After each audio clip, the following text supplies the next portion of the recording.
Oi, pessoal! Sabe, em um ambiente de saúde, a tensão pode escalar muito rápido, transformando um momento de cuidado em puro caos. Hoje, a gente vai mergulhar fundo para trazer ferramentas práticas e que realmente funcionam para gerenciar essas situações de alto estresse, protegendo todo mundo, tanto pacientes quanto os profissionais. Bora começar?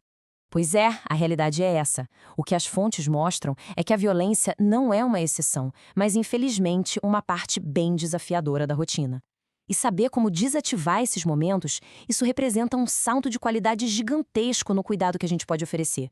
Então, nosso caminho hoje está bem desenhado. A gente começa entendendo a origem da tensão, depois constrói a base com a escuta, aprende um protocolo prático, aplica um método mais estruturado e, o que é mais importante, a gente fala de como garantir a segurança de todos. Olha, para a gente conseguir resolver uma crise, a primeira coisa é entender de onde ela surge, né? Não é uma coisa que aparece do nada, mas sim o resultado de vários fatores bem complexos. E aqui, gente, está o pulo do gato. A pessoa em crise muitas vezes não está operando de forma racional. Ela pode estar passando pelo que a gente chama de sequestro da amígdala. É um estado onde o cérebro emocional simplesmente assume o controle. Essa explosão, sabe, não é bem uma escolha, é quase uma reação fisiológica. E quando a gente entende isso, nossa, muda tudo, porque nos tira da defensiva e nos coloca no modo de resolver o problema. Bom, agora a gente vai falar da ferramenta talvez mais poderosa que existe nesse arsenal. Porque antes de qualquer protocolo, de qualquer técnica, tudo, absolutamente tudo, começa na habilidade de ouvir de verdade.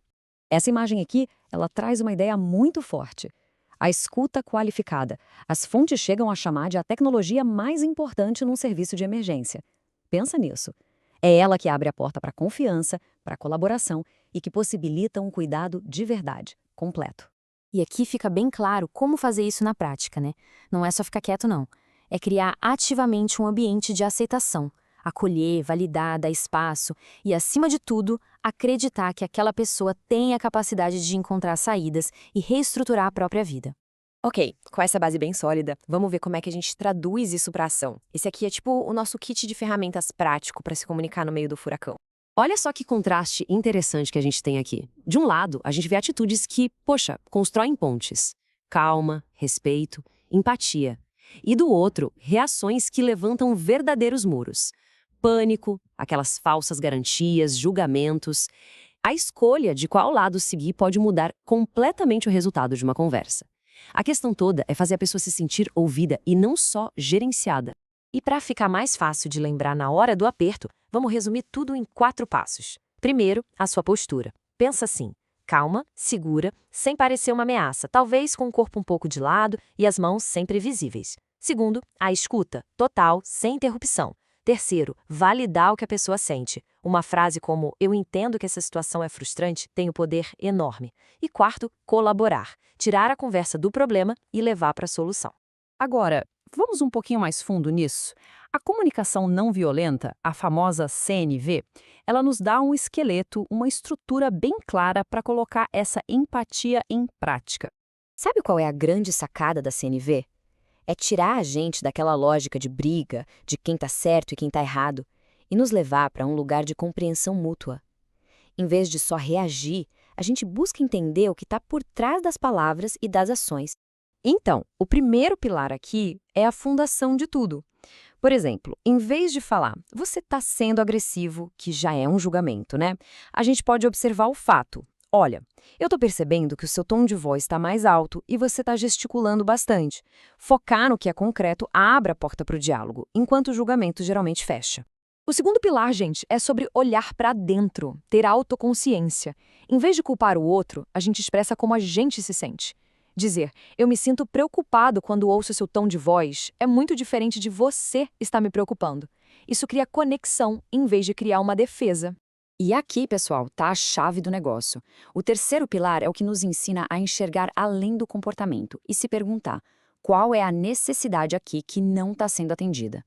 Numa demora na triagem, por exemplo, a necessidade pode não ser de atendimento imediato, mas sim de se sentir seguro, ouvido ou respeitado. Identificar essa necessidade é o que nos leva para uma solução de verdade. Beleza, a gente usa todas essas ferramentas para acalmar os ânimos, mas tem um ponto que é simplesmente inegociável: a segurança do profissional de saúde. Cuidar de alguém, nunca, jamais, pode significar se colocar em risco. E essa pergunta leva a gente direto para o lado mais tático, mais prático da gestão de crise.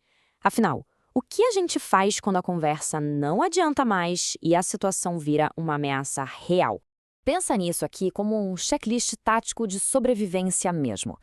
Primeiro, mantenha a distância, claro, mas, mais importante ainda, sempre se posicione de um jeito que você tenha uma rota de fuga. Nunca fique de costas para uma parede sem saída. Peça ajuda, não revide, e se a violência se tornar física, a prioridade absoluta é sair dali e garantir a segurança.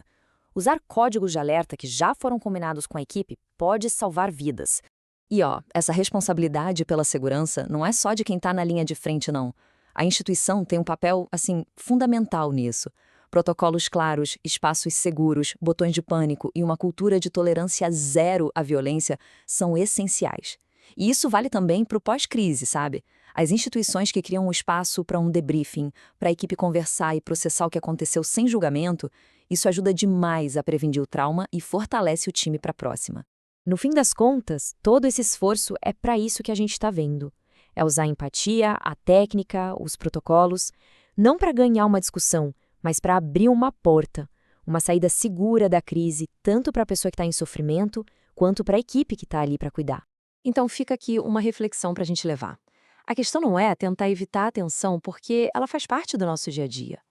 A verdadeira questão é como é que a gente, como equipe, pode se preparar para transformar esses momentos que a gente sabe que vão acontecer numa demonstração do nosso maior compromisso, que é o cuidado, mas um cuidado que anda sempre de mãos dadas com a segurança.